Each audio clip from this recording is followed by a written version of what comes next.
Well, good evening. Welcome everybody on tonight's presentation. My name is Claudia Eifert and I am with the founder and CEO of Utopian Global here on the call tonight. And we're going to talk about gold. We're going to talk about a lot about gold today, but of course, we're also going to talk about Utopian Global, real assets, real income, and real lifestyle. So in this presentation, this webinar, we're going to show you how you can make money, obviously, through the Utopian Global ecosystem. And you're going to learn a lot, as I said, about gold, because this is really focused today on gold, going a little bit more in detail than we do usually. And we're going to talk about, of course, our income producing assets STORH. So I hope you're going to take some great value from that information we're going to give you. It is a little bit more educational, so I warn you, but it's really important that, especially in the times we're living in those economic, very interesting, challenging times, that we have a greater understanding about precious metals. And so that's what we're going to do in the next few minutes. As I said, I have with me the founder and CEO of Utopian Global on the call, who founded the company in 2008. Bill, are you there? And welcome to everyone joining us from around the world, and especially welcome to the new people joining us for the very first time. Absolutely. There's a lot of new people on the call and they don't know you. They don't know yet your story. They don't know why you did found this company. So maybe you just give us a little bit of a quick introduction before I go into the presentation. Sure, Claudia. Well, welcome to everyone again. I'm the CEO and founder of Utopian Global. In fact, my history in business goes back, or stretches over 30 years now, a long time. I'm from Melbourne, Australia. That's where I was born. I was raised on a dairy farm from a large family. So I grew up with hard ethics of hard work for a fair day's pay. But in 1986, I bought my first business. In over 20 years, I owned 4 hotel businesses. And in 2003, I flew to Zurich, Switzerland, where I met a bullion banker, Philip Judge. You'll see him in the team slide further down, where I met Philip Judge, and I wanted to do a global investment. I'd sold my last hotel, and I wanted to have this paper money working for me. If you don't have money working for you, it's going backwards. So I was in Switzerland, in Zurich, and he introduced me to the world of gold. And you can see me there in this particular slide at the Argo refinery in Switzerland. That's about 9 kilos, about $500,000 there. And he also introduced me to an energy fund, which I'll speak about later on throughout this call.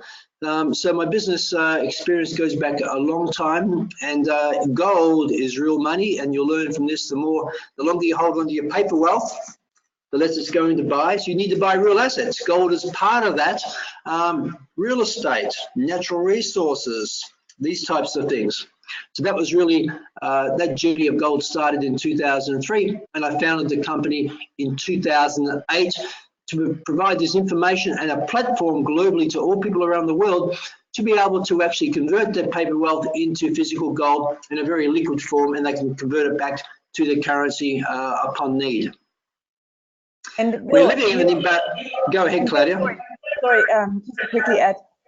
You're also a licensed precious metals dealer in the DMCC in Dubai. I haven't touched on that. Yeah, let me get my license out. You can probably see that here. This is, you might say it there. People can read that on the camera. Okay. That's true. I've got a number of companies from Switzerland, which I've had since 2008, also in Dubai, under the DMCC, which is stands for the Dubai Multi-Commodity Center, and that's where we're fully regulated to be able to purchase, sell, and store gold either in Dubai or in Zurich, which we'll touch on later as well. Correct. You can go ahead. Well, we're certainly living in an imbalanced world, aren't we? I mean, we just finished doing a trip through, we flew from Europe to throughout Africa. Wonderful nations, great people, all wanting the same thing. We all want to have a quality of life. In fact, most of us get up each day and actually we exchange our time, our labor for service. We render service and we're paid in currencies. I've got Swiss francs here, I've got euros here, I got United Arab Emirates dirhams. We've got shillings from Uganda, from Kenya as well. So we trade our time for money. But the point is, the longer we hold on to the paper wealth, the less it buys. And that's what we're going to speak about today. And that's really, it's unjust. It's unjust. And that's really what keeps us on the treadmill today. We have high global resource consumption. In fact, I was listening to a report today that the world population, we know it's going to expand. It's continuing to expand in many parts of the world, especially in Africa, where we just came back from, of course. And we're expecting to have a population in the next 25 years of another 2 billion people on the planet. And they all want to have lights. They all want to have heating or cooling, and that's going to be driven by energy, of course. Plastics, well, plastics is certainly, I mean, hydrocarbons or oil and gas in one sense, energy has transformed the way that we live. It's given us our modern way of life. But of course, we're coming to a point now where we must look after the environment. We're coming to another technological change in the world. Now, plastics has given so much convenience to many things that we can do, transportation and many other areas, phones, computers, all made from plastic, of course. But primarily right now, there's a mega global plastic crisis around the world. Only 6% of plastics are ever recycled. But of course, plastics comes from petrochemicals, so we can actually reverse that process and turn it back to fuel, which is of course back to building wealth. And that's what we'll be speaking about later on. Now here we talk about the whole world is in an inflate or die trap, and the bubble is getting bigger. In fact, it has to get bigger, otherwise it will burst. And the whole system is actually built upon supporting this situation right now. It says here the world economy lives on cheap credit, not on real earnings. Now, what do we mean by that? Well, primarily is that generally the money supply of a nation is based upon the production of goods and services. As the goods and services expand in a particular economy, wealth is created, cash flow is, or the sovereign currency is built upon that, based on the expansion of the economy. Well, today we see central banks around the world, whether it's European Central Bank, whether we see it's the Federal Reserve, the Australian Reserve Bank, they are all, of course, printing money, expanding the money supply. And this is what gives us this imbalance, also gives us the inflation. So we're in currency wars right now. You see Mr. Trump in the US dealing with, of course, Russia, dealing with, of course, China in particular, and other parts of the world, trade tariffs and sanctions. This gives us this imbalance, and this is what's also driving us towards gold as well. In the 1950s, the US was the world's biggest exporter of goods and services. It was a manufacturing economy at that particular time. The world's largest creditor and the world's biggest supporter of free enterprise on the open markets. And of course, this has completely changed now. In fact, I remember going to New York in the 1980s, and then the shift was occurring in the early 1990s. I saw a lot of the clothing industry being manufactured out of China, where once upon a time, many of these industries were actually produced locally in the US and also, of course, in Europe. This here is actually a graph from the Federal Reserve. It's on the expansion of the money supply. Okay, it's probably the M1 chart. And as you can see, there's been a significant expansion on the supply of money, printing of money, primarily to fund wars and different things. But again, we've actually printed this money, not on the back of growing asset or growing wealth. Therefore, we've created trillions and trillions of dollars. And as we do that into an economy that's not growing, what we do is we need to have a lot more of this paper wealth to buy the same amount of goods and services. And we'll give some simple examples of that as we go through. So the process now is, and just on that particular point, as the Federal Reserve, let's just talk about the US. And we speak about the US because it is actually the reserve currency of the world. Since 1944, the Bretton Woods Agreement, US dollar is the reserve currency of the world. It was actually backed by gold. It was actually pegged to gold, and all other currencies were actually locked in at a ratio to the US dollar. So really the US dollar was the anchor by being underpinned by gold, but that no longer happens. That disappeared in 1971. So the process right now is I think the US spends about $700 billion every year just to finance the debt on the expansion of the monetary supply from the Federal Reserve, which is, for the issue of bonds and different things. So inflate the money supply, inflate the federal budget, inflate the military and its make-believe wars, inflate the stock market, inflate the economy, inflate until finally it will actually contract and implode. Alan Greenspan, he was the chairman of the Federal Reserve for many years. He said, what did the ex-chief and the central bank, Alan Greenspan, say? He said, as the supply of money, as this stuff around the world expands, increases relative to the supply of tangible assets in the economy, prices must eventually rise. This is what happens. In the absence of gold standards, there's no gold. Since 1971, paper currencies is no longer underpinned by any assets. It's just paper wealth. That's all it is. In the absence of the gold standard, there is no way to protect savings. That's your savings from your labor. You exchange your labor, you get paid in a paper currency. From confiscation through inflation, there is no safe store of value. And that was a point that I made earlier. Every day we get up and we go to work. We trade our time for a currency. We trade our real labor for currency, but our labor is real. The services that we provide are real, but what we're getting paid in is actually unjust, because the longer you hold that, the less it buys. And we see here around the world, central banks. The central banks are the banks, they control the banks, and they underpin their wealth with gold. And they've been increasing the gold. I think last year was their biggest increase in gold holdings for many decades. And I think it goes back, it could have been one of the largest in history, actually, the gold purchases that they've been doing. This chart shows that. So why are central banks buying gold? Central banks are the ones that issue us the paper wealth, but at the same time, they're actually saving in gold themselves, which is a bit of a hint to us, isn't it?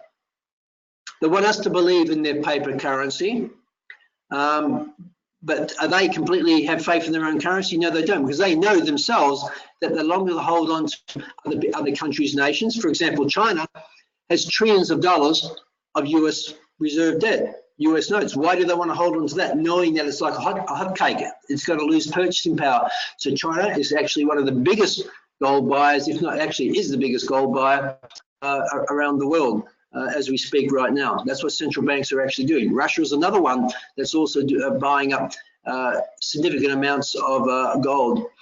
But why gold? I mean, really, it wasn't until this presentation you have in front of you right now, back in 2003, at an accountant's office in Switzerland, where I got it. Because I was not introduced to gold. I came from a family, we did not own gold.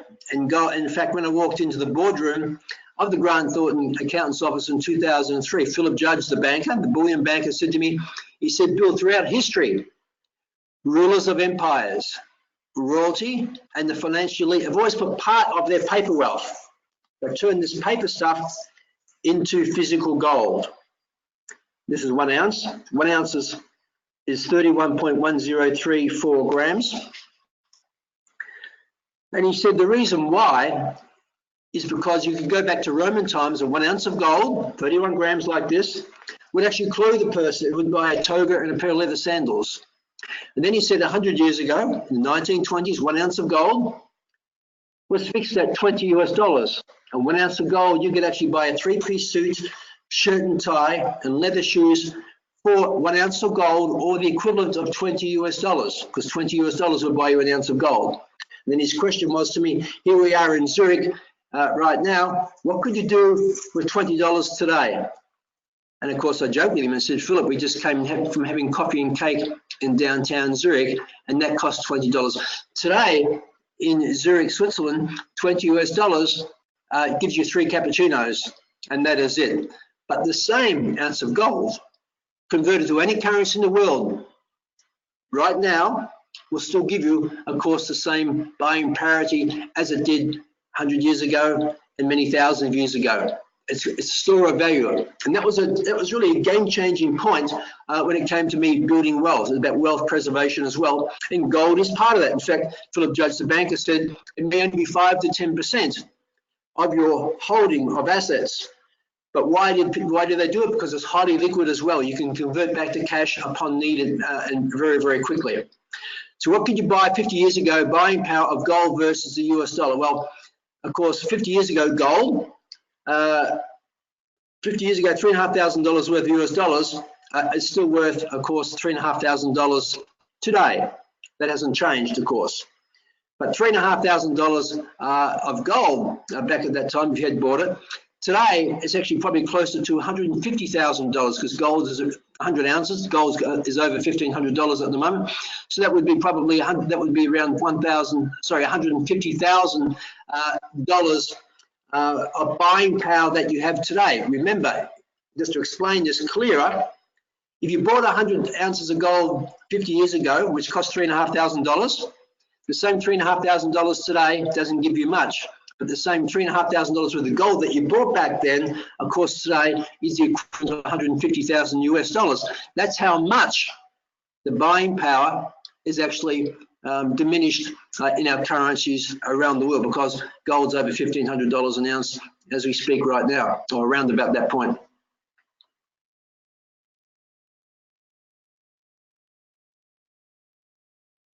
Bill, you just dropped.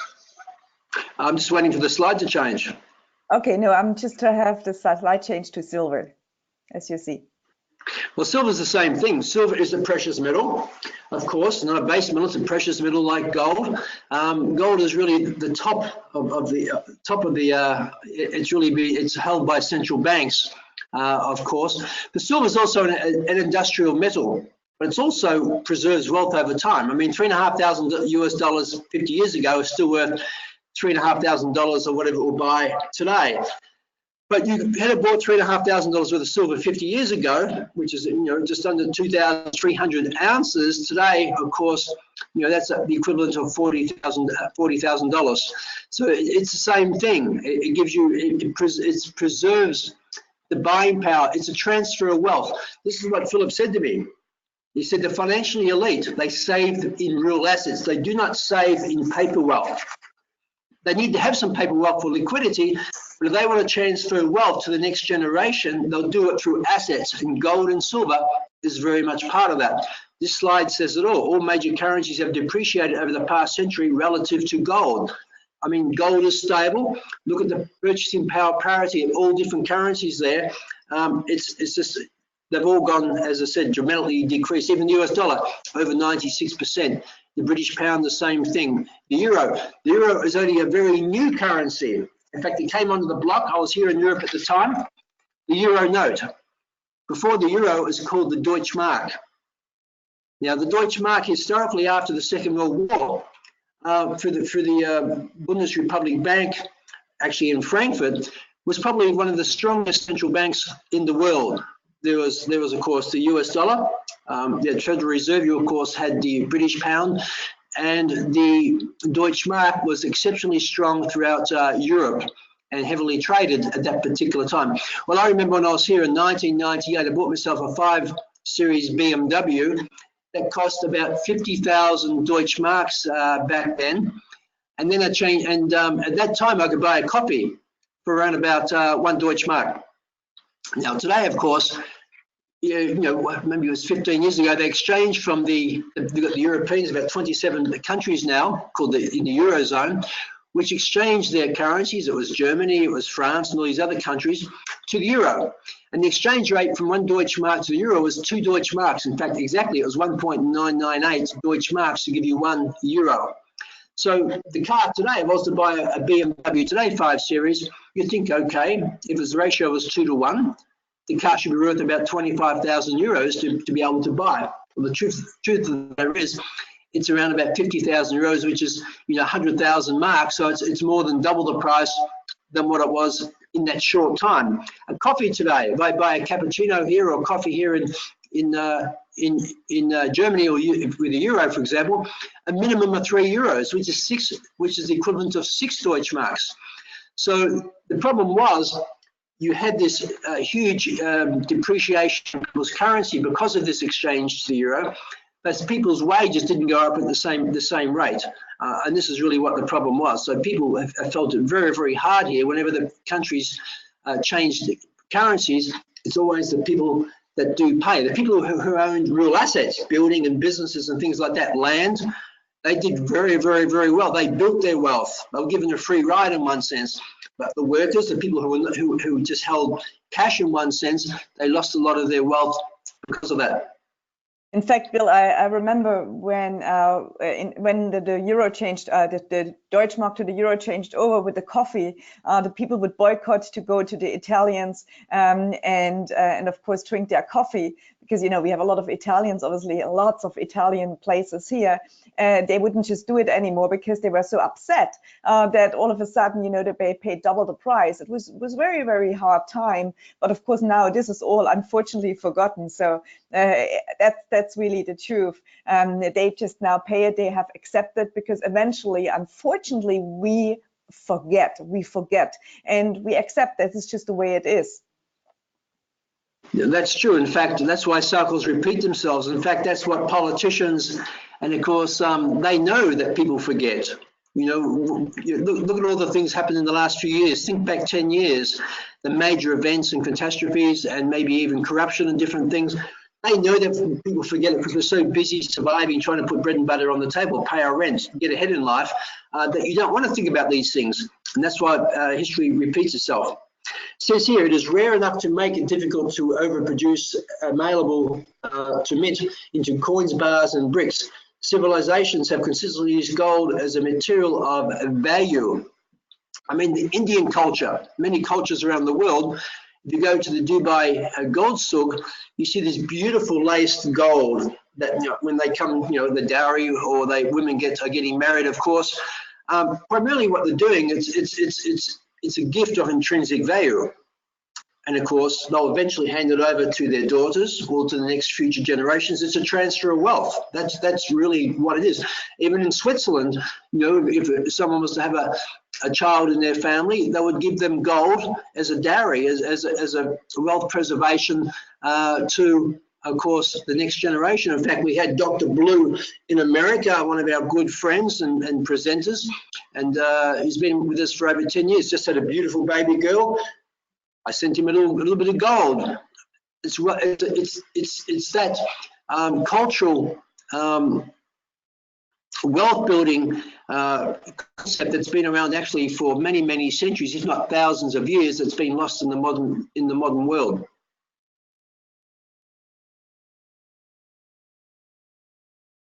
Absolutely. And I just want to touch on the point, but why don't people buy gold today? Many people say, well, you don't get any earnings from gold, but they don't give a simple example. I mean, if I was to put this paper money under my bed, it doesn't earn anything. In fact, if I was to put that under my bed and put this under my bed, paper wealth, over 10 years, I'm not earning anything on this. I'm not getting interest. I'm getting nothing, correct? And the same with this here, I'm not getting interest either, but the difference is when I take this out 10 years later, it's still going to have the same buying parity. But this here, let's say this 100 euro note is going to be worth half than what it was today. Same as the Swiss franc, half than what it was worth today. Same as the US dollar, same as all currencies. That's really the point. Now, gold is really malleable. That's why you see it in jewelry. In fact, this 1 ounce of gold, and I know that you went to the refinery many years ago, Claudia, in Switzerland. And 1 ounce of gold, which I have here, if you do your research on this, that could be stretched out like a guitar string out to 70, 80 kilometers long. That's how malleable gold is.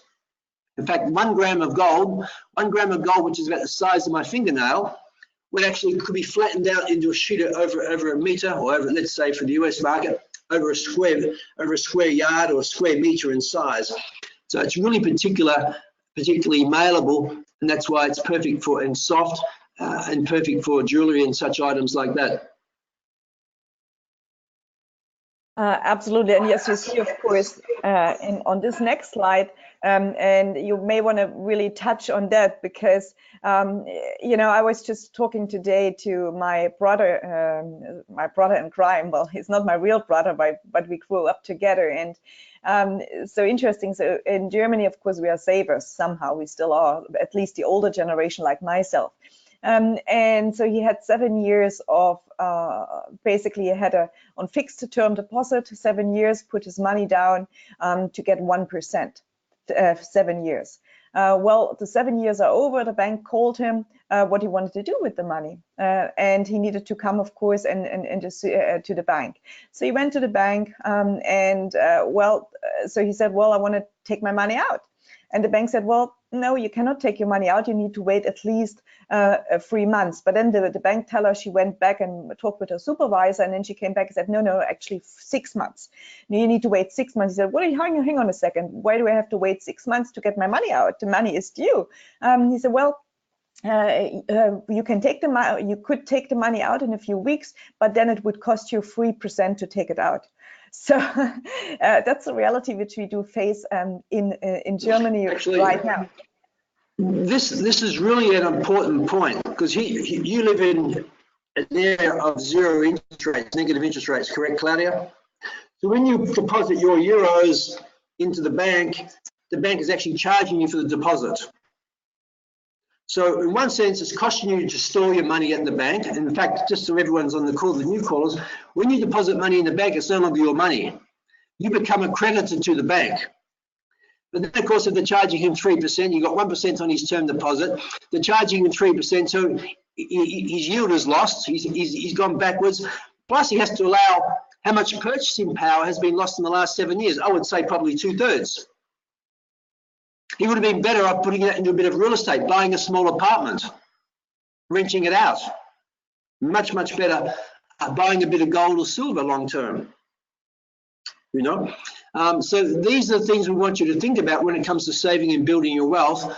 Put it into real assets, especially if you can get income producing assets, and gold and silver is part of that as well, because it's highly liquid, and I'll touch on that as we get to other slides. But we had also the case of one of our clients was the man doing this since 2008, where he was a young man. He liked what we did because he had an experience where when he was at school, his grandmother was saving for him. I think he was from Slovakia. Mikhail was his name. Michael, same name as your brother in one sense. And he told us that his grandmother had been saving for many years to help put him through university. But of course, at the end of the 1990s, this part of the world, Eastern Europe, Central Europe, of course, went through a huge financial crisis, currency devaluation, and primarily all their savings were lost. So all the money, all those years that this grandmother had saved for her grandson, was wasted. But if she had had the knowledge and had been saving in gold and silver, her wealth would have not just only been preserved, she would have actually created quite a bit of value from that. So it's good to save in real assets, because historically, if you do research on paper currencies around the world, there's been thousands of different currencies produced. And historically, they've all gone back to zero. It's hard to say, isn't it? Even in the US, they used to have a banknote called the Continental. But during the Civil War, they funded this Civil War. Not much difference to today, is it? We're still funding wars by printing currencies. In one sense, $4 trillion was being produced from 2008, and we had many wars really since the last 20 years. Of course, this has to be funded, and of course, they print money to do that. And of course, this devalues the purchasing power of the people's money in one sense. Well, the Continental War, or the Continental dollar that was used at that time for the Civil War, it became so worthless, it even created the saying today, who gives a continental? That's really where that story came from. That's where that saying came from. It came from that particular note at that time that funded the Civil War. So even powerful Western nations today have a history of currencies losing. And of course, we know the big story from Germany, from the Reichsmark, where people would use it for toilet paper, people would use it to warm the home, because the paper currency had zero value. Where do we see it today? We see it of course, in Argentina. Argentina going through this, similar challenges.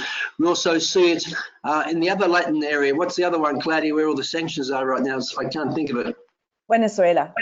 Venezuela, sorry. God bless them all in that particular region there. The people here.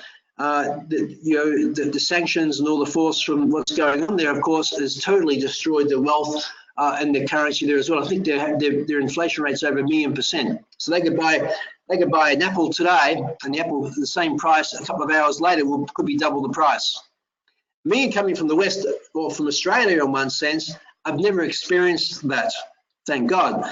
But I know when I was in Bulgaria some years ago, we were Philip Judge, the banker, and yourself, Claudia, we met some people there. They they actually sold what they thought was the only asset they had, which was a color television. They bought some gold and they actually broke down. They're telling us the story of the pain of the 1990s when the currency devalued. I mean, it was, if you haven't experienced it, and I haven't, you can't really put the emotion to understanding to it. We can talk about it theoretically, but when you meet people who have lived through it, it's really, and the effects it's had on their life and their well-being, it's really incredible. Such as I have, of course. Yeah, well, you have, of course, yes. You know, the question is really, what if you could actually counter-grim financial realities and actually address environmental damage and the energy crisis while actually also boosting your income? And that is exactly what we are doing with Utopian Global, the ecosystem, giving you access to own real assets, real income, make real income, and get a better lifestyle, a real lifestyle. And so we're going to touch more on that right now with Bill, of course, so that you actually become an owner in investment in income-producing assets, energy assets STORH, and that only could be actually be here today really through the connection, the relationship of Bill's original investment back in the day into oil and gas. We're going to talk about how to safeguard your wealth, of course, by saving the precious metals. We talked a lot about that, but how you actually do it, and how you can actually market our products and boost your income making, meaning making cash now by, of course, promoting our products and services, of course, benefit from proven wealth strategies and business ownership with legal tax benefits. And so Bill is going to touch on very quickly on how you can earn through investment in income producing energy assets STORH. Yes, certainly, Claudia. And this introduction to the energy assets, it really goes back to the gold presentation for the banker Philip Judge in 2003, the same meeting actually in Zurich, Switzerland. So really what I've been telling you here is really all derived from my business experience leading me to the meeting in Zurich, Switzerland, where I was introduced to the world of gold and silver, which we just spoke about, why gold and silver, but also to an energy fund. Now, this with STORH is really, it's about addressing the energy consumption issue that we have around the world right now. There's strong demand for energy, it's expanding. We see in Russia right now, we have the Energy Week, and I was listening to some different leaders from all the big energy companies, Exxon, BP, speak about it. Huge demand, continued demand as we speak right now, even renewables heading that direction as well. But also the ownership, the stewardship of global energy and mineral assets. How do the average people get ownership of these types of things? Well, through the STORH token, we give people from all walks of life, financial backgrounds, education, the ability to be able to own real assets as well. We also remediate environmental damage, mining, energy. Many of these things has caused historically lots of damage around the world, environmental damage. Well, there's ways, technologies available today that we can actually, at the same time, correct that damage and also make a profit. Very, very important. We build a bridge to a more sustainable future. Very important. I mean, the world is expanding, the population's growing. People's paper currency is buying less. So through the asset concept of STORH, you're owning real assets, but also in a sustainable way that's going to reward you by building wealth at the same time. This is the core reason for why we're doing this. Of course, as you see, STORH is all basically building up a diversified portfolio with or under a single umbrella in a single investment vehicle. Yes, very important. It's a one-stop shop to own real assets, Claudia, and through a transparent platform called the blockchain. But we'll speak about that as we get further into STORH.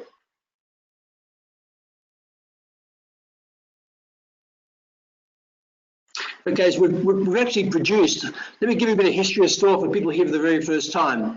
I think Ryan Messer comes up on this slide shortly. Ryan Messer was part of that, he became part of that meeting in 2003 where Philip Judge introduced me to an energy asset.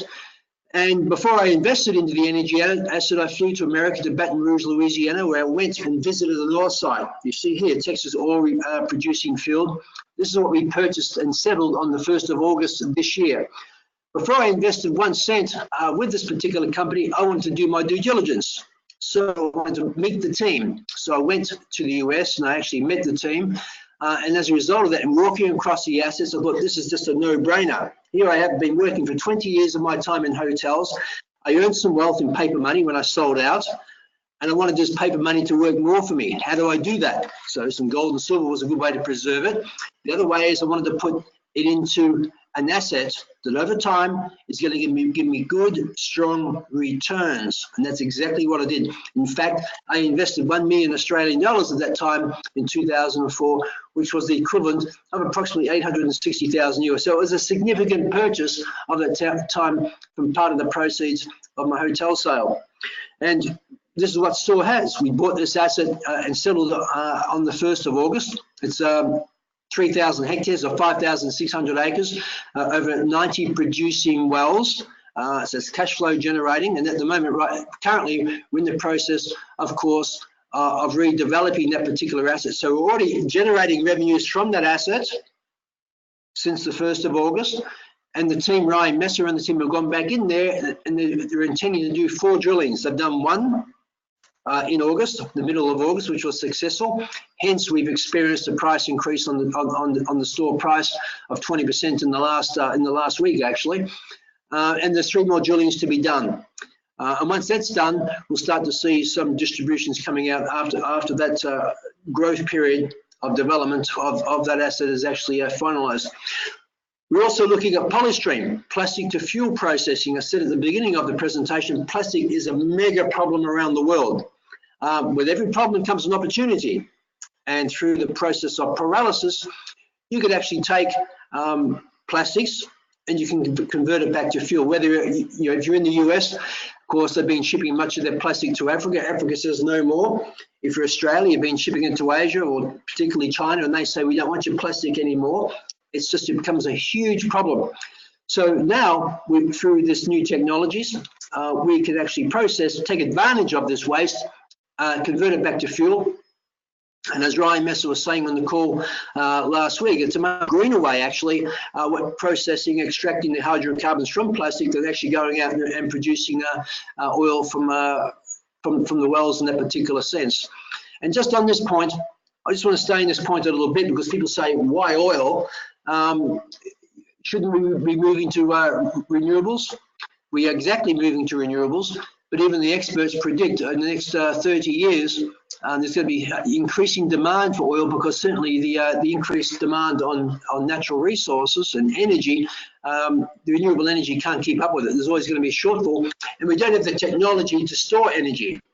Batteries, for example, wind power, these types of things, solar, to be able to store that significantly enough to be able to overcome the shortfall of energy demand. So this is a very exciting project for STORH, because it's going to be high margin. And why is it high margin? Sorry, Claudia, I'm still talking about plastics. Why is it high margin? Because our team, they've been involved in this for 20 years. We do have the team slide here, Claudia. Is that further down? A little bit further down. So. Okay, we'll get to that shortly. But I just want to touch on this, as it's a really important point. Why have I invested in STORH? Why did I invest with this team 15 years ago, who I've known for 15 years, some of these players now? One is I believe in them. They're highly experienced. And the people involved with STORH, Ryan Messer is the same person that I invested with. In fact, you invested a couple of years later, Claudia, with them as well. Is that they're already involved in what we call midstream operation, where it's the blending of different crudes, of the condensates. And this is where, when you have the ability to do midstream, there's high margin involved in that, which is, of course, more profits for STORH. So while we're blending on one side, they're already doing about 10,000 barrels a day of buying light crude at discount, buying heavy crude at discount, blending it together to get to what we call the industry standard, where they can sell it at maximum margin. Or when we have this plastic pyrolysis plant, we extract out the hydrocarbons, which initially would be at discount, because it's not at the grade that it's extracted at, it's not at the industry standard. We can then blend it on the midstream operation that they have, bring it to the standard that the industry wants, and sell it at maximum margin. This is why This is very exciting because the environmental side, it's going to monetize rubbish, which is really important. But secondly, it's going to add a lot of value to STORH. But this isn't going to happen overnight. It's going to take some time. Let's give this 12, 18 months, but we're going to do very well out of this project. And I'm very excited about this concept. And we're going to be back in the US meeting with the STORH team. I think it's about 2 weeks from now. You can go to the next slide, Claudia. And it's a great project as well because, I mean, when you think, you know, you like to travel, I love to travel, and it's just so frustrating when you go swimming and, you know, the next thing object comes across you, it's a plastic bag. It's really frustrating. I mean, I see it in Panama, I see it in Costa Rica, I see it in Colombia, back in Vietnam, in Bali, wherever we go, and it's frustrating. And when we think by 1950, so I want to still be swimming by 1950, hopefully, that you know, you have more plastic in the ocean. So this is a huge problem. And of course, with your help, because that's really the point of it, with your help, raising funds, raising money, we can do these projects, and as quicker we do that, as quicker we can actually buy those plants, and then of course with the help of the STORH team, actually recycle and all make money. So that's the point of it, isn't it? Absolutely. Primarily what we have here is a crowdfunding. Utopian Global is crowdfunding for real assets in one sense, and you, as members of Utopian Global, have the ability to be involved in something that's real here, such as STORH. Get involved with the team, just like I did back in 2004. One of the other projects that we have here is the mineral reclamation and remediation in Peru and Ecuador. These are big projects. These are the ones that are going to give us our big returns on our token value on STORH in one sense. Now, these are going to take a few years to be able to do. This is going to give us, you know, when we list on an exchange, a minimum of €4. It's from the plastic paralysis, and it's from this project that's going to give us those strong valuations in that particular sense. Now, Peru is a very exciting project. I mean, there's devastation in Peru. I mean, we even have members from this particular region that are familiar with this particular site.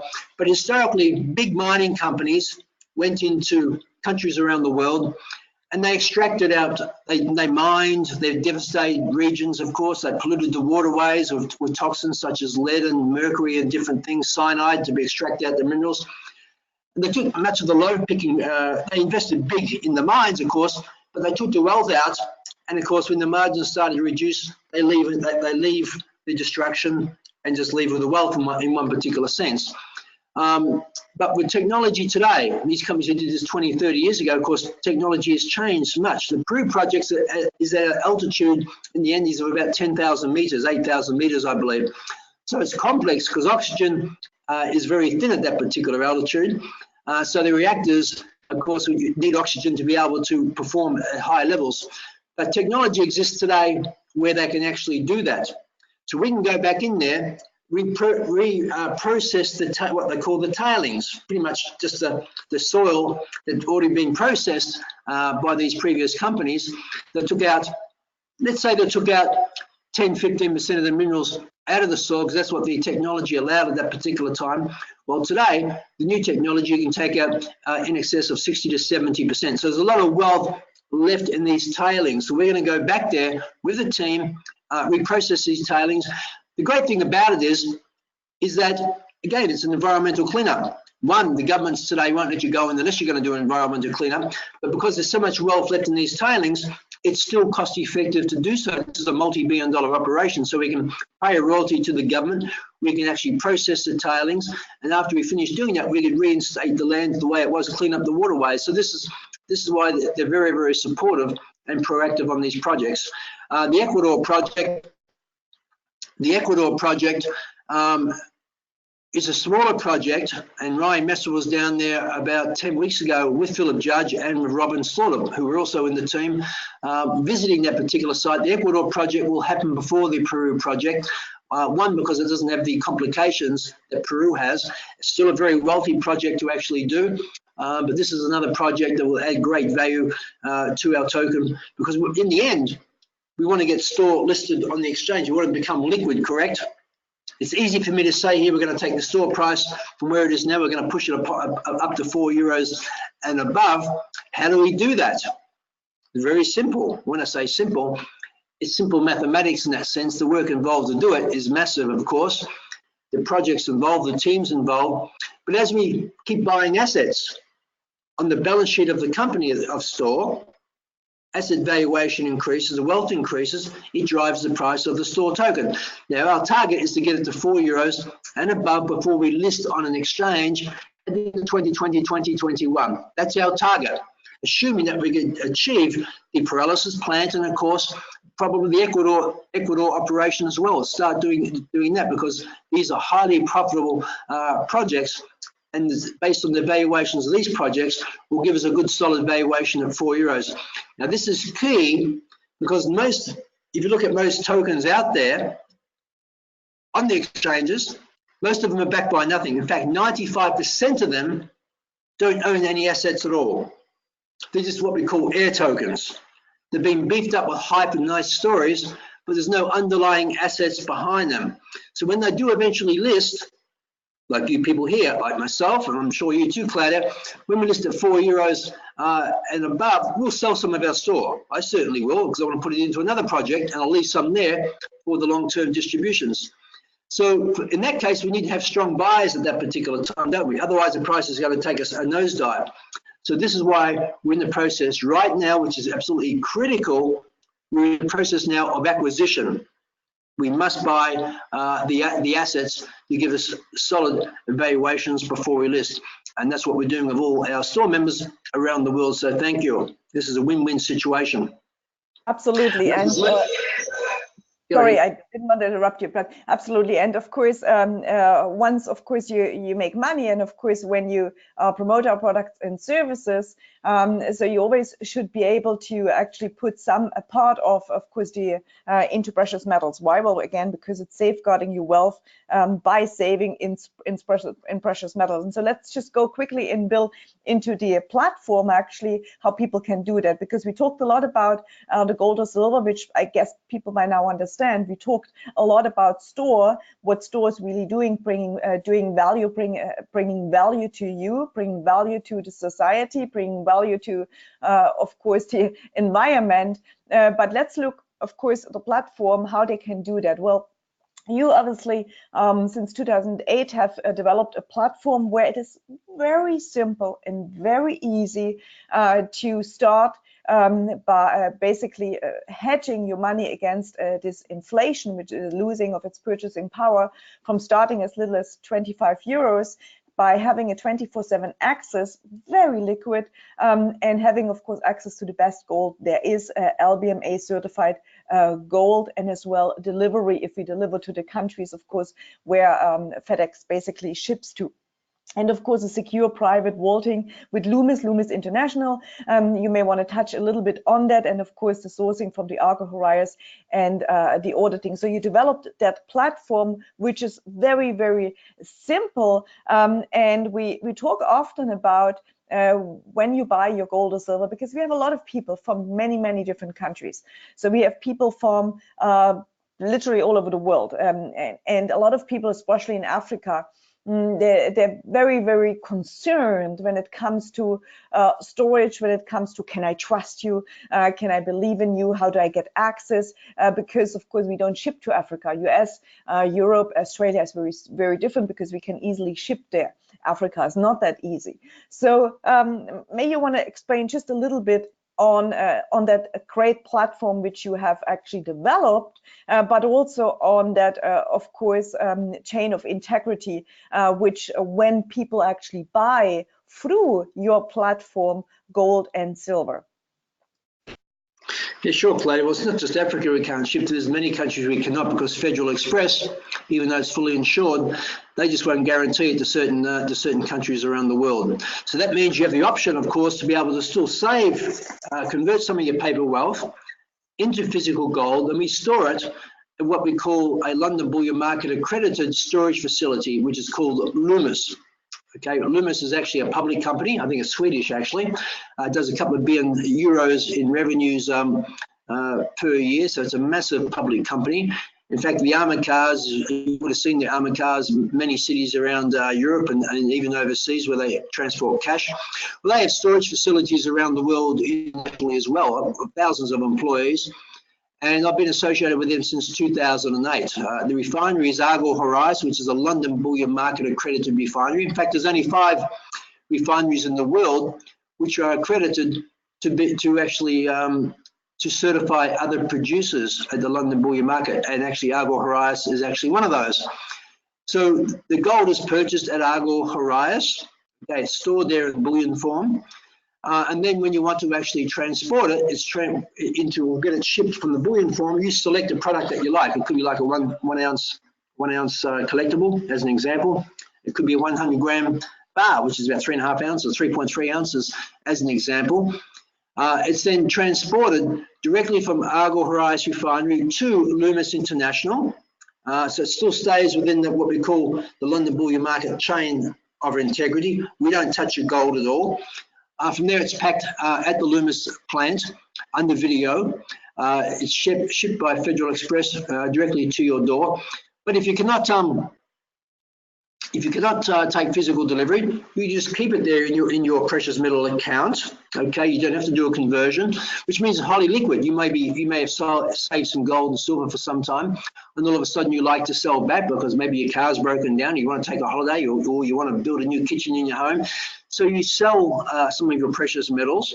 It goes to the London bullion market the next day, whatever the price is at that time that the London bullion market refinery offers at a sell price.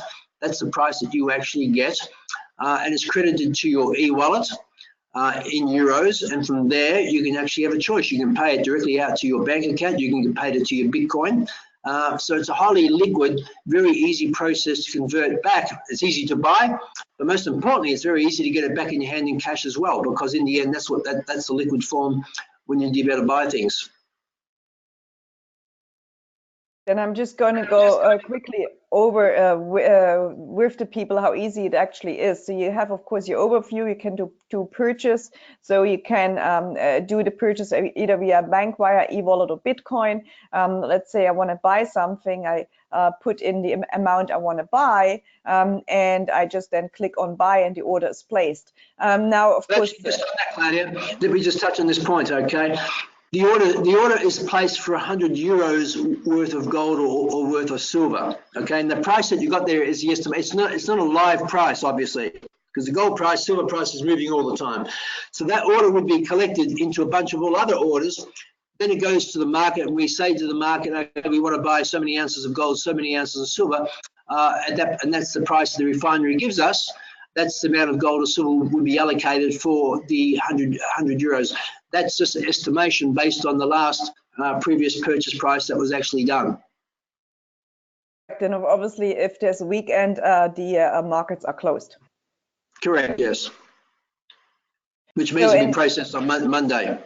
Correct, and you see also very easy, you can do a very simple sellback. So all what you have to do, you see the amounts of gold holdings, you see the amounts of silver holdings, and then you can just go here and sell it back. Then, of course, it will be accredited to your e-wallet, and there you can either withdraw it via Bitcoin, or you can withdraw it, of course, to your bank account. Or, of course, as Bill mentioned before, you actually can go in your back office and you can convert your grams you have available into a product such as, of course, here 250 gram bar, 100 gram bar, a King David 3 ounce silver. I love that very much. The 500 gram, 50 gram, or whatever precious metals product are available here, and then you need to pay the conversion fee. Obviously, which is, of course, to put it into that, it costs a fee in order to put it into that coin form, bar, whatever, and so on. And then you can have it either stored in the vault, or you can have it shipped to you. So it's a very, very easy process as we speak. So very, very liquidable, and it just is working like like a Swiss clock, I would definitely say, because this is since 2008 that I have been, saving in gold or silver, selling sometimes buying back, taking a lot of physical position as well, and so on. So I just totally love it.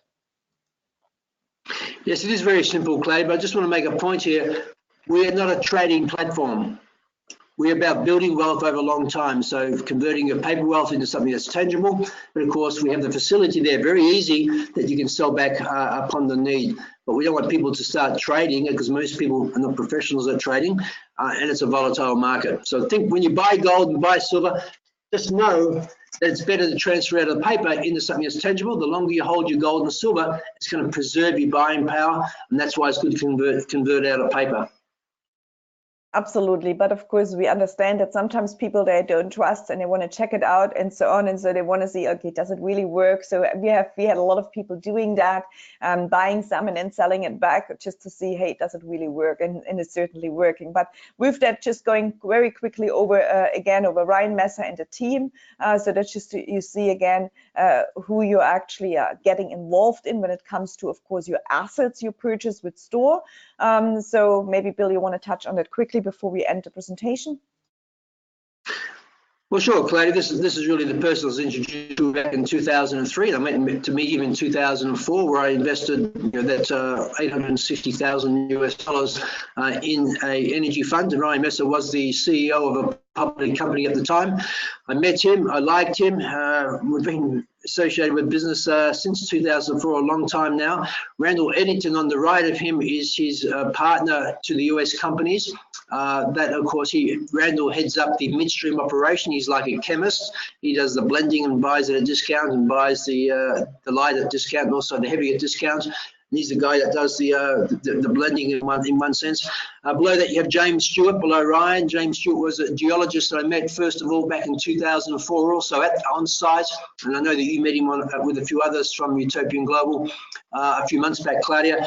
Philip Judge, I must say, Philip was the person I reached out to regarding the energy fund, and we got together. He's the person I had the meeting with in Zurich, Switzerland, at the Grant Thornton Accountant's Office back in 2003. So the relationship goes back a long time, and primarily when you're investing, when you're owning assets, you're investing in a team, and that's really important. And this team I've been associated with a long time, a great team actually. Absolutely. And when you get involved, of course, with UtopianGlobal, so there's two ways to get started. One is you join as a customer. So as a customer, you wish to buy gold or silver, or wish to buy the assets of STORH. So you can do that with gold or silver from as little as 25 euros, with STORH from as little as 50 euros. And obviously with STORH, you're going to also earn on the increase of the asset value of STORH, and eventually earn quarterly distributions from the STORH assets once distributions are made past acquisition phase. So that's certainly one way to get involved. Or the second way, that is what I did, is become an affiliate, purchase an affiliate package, and then commit to a 50 per month asset accumulation plan. Why would you want to do that? Well, I think by now you should know that your paper money in the bank certainly is going to lose value. If you're in Germany, well, you're even worse off, and in some other countries as well. So you need to accumulate assets. Assets are like STORH, producing income. Gold is a hedge against inflation, against, again, your purchasing power. You're trading your time probably for money, and that money, yet currency, is losing value over time. So as an affiliate, you basically commit to the 50 euro per month asset accumulation plan as long as you wish to build the business, and you can earn from your customers and affiliates sales. You can earn on the capital growth of the STORH token, just like the customer can, and also earn quarterly distributions. We have different levels of entry. The quantum level packages, they are mostly for the higher investors. They start with 9,000 euros up to 1 million euros. And you see the amounts of STORH you're going to get in there. If you're in the United States, that will be replaced by precious metals, because we are right now not as yet be able to sell STORH over there. As an affiliate member with this smaller packages, they start from as little as 99 euro up to 3,500 euros. Obviously, you're going to get the whole platform, which of course we spoke about, the monthly accumulation plan. You get the stores, you get the if you're in the US, the gold or silver, you get the whole gold or silver precious metals platform. You can buy wholesale. There is if you're an active affiliate, you can actually sell it back. There's no fee. You have the LBM storage, which is also included, physical delivery and daily referral income, and of course the premium education. So all that you're going to get when you become a affiliate. And of course, so when you sorry, it was too far. So when you can also, of course, request this the white paper so that you have a little bit more details. You can ask for more details on the compensation plan, because I really didn't have time to go into that, because it was really focused on gold or silver today.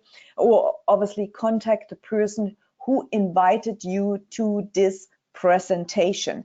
Now, we understand we also have for higher investors. So Ryan spoke on the last call about, of course, the arrangement with Dealbox, and there's some people who ask us on the call on about that. So yes, there is, of course, higher investors, and there's something which, of course, they're working on for United States for accredited investors.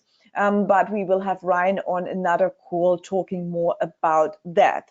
With that, Bill, because I know we have gone a little bit over the time, so I don't want to make it too long for the people. I want to just end up with a short video, and it's all about lifestyle.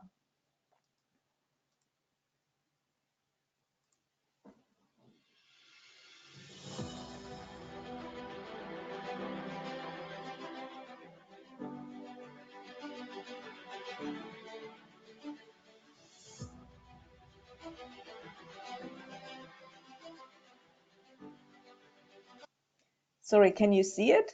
I think you couldn't see it, correct? Okay, let me just quickly just started now.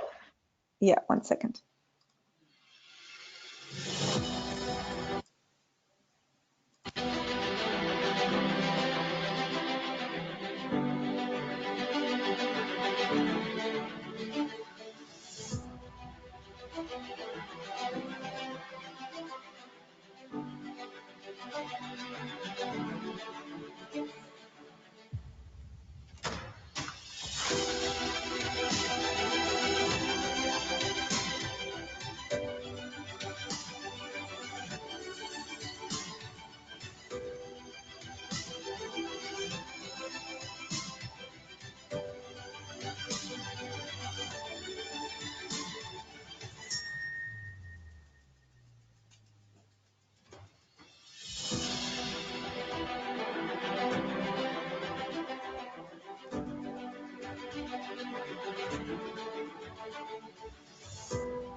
Great. As you see, it is all about owning real assets, making real income, and living a great real lifestyle. So with that, Bill, I know we have gone over the time. It's time that you own real assets. Thank you for listening to the presentation. Thank you, Bill, for being on the call today, making this time available. I know it's a Saturday. Everybody wants to go out probably. So thank you all you guys for listening. I hope you got some value out of it. We see you on some of our future calls. Next one will be on Tuesday. And well, thank you. I hope that you make the right action. I hope with this knowledge you get it today, that you are gonna make a difference in your life and start your wealth asset accumulation plan. Thank you, Bill. Thanks, Claudia. Thanks, everyone. Have a wonderful weekend.